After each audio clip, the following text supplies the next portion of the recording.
Freddie Williams. I'm here to answer another question for my behind the scenes of creating comic book series. And this question comes from Wolf Timmington, and they ask, how do you learn to draw anatomy and facial features in a convincing way? My drawings always look wrong, so that I want to quit. And then it says, rock on, Freddie. It's lots of practice, and I think there's probably three equal parts here. One part would be, I do think it takes some inherent or a predisposition genetically or something to have creativity to draw or something. Just like I don't think I could pick up a violin and be able to play it as well as even beginner violinists who have a knack for it. So the first part, I think, is you have to have a bit of a knack for it to start with. The next is observation. For me, I pay lots of attention to people's body language and their expressions, and it really portrays most of their personality, or a lot of their personality. And then the last part is lots of practice.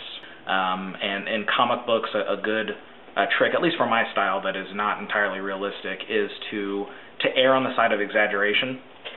So if somebody is frustrated, if their face looks completely kind of dead, that might not come across. But if you furrow their brow a little bit more, make their lip or their mouth kind of go like the upside down U a little bit more, it'll really put that across.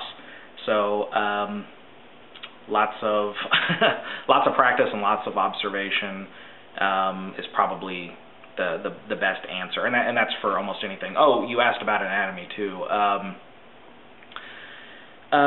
You can learn to draw anatomy from comic books, but oftentimes an established professional's anatomy will be exaggerated from the reality of anatomy.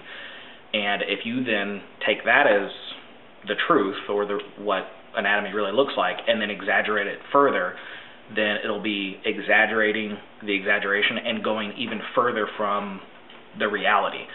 It'll be like making a copy of a copy. It'll start to look less and less like the real deal. And my anatomy is not spot on. Oh, and there's something else that I don't often hear other comic book artists mention, is that anatomy doesn't form exactly the same on every single person. So I think a good place to go to is anatomy books. But if you want to, that's a good place to use your guide rule.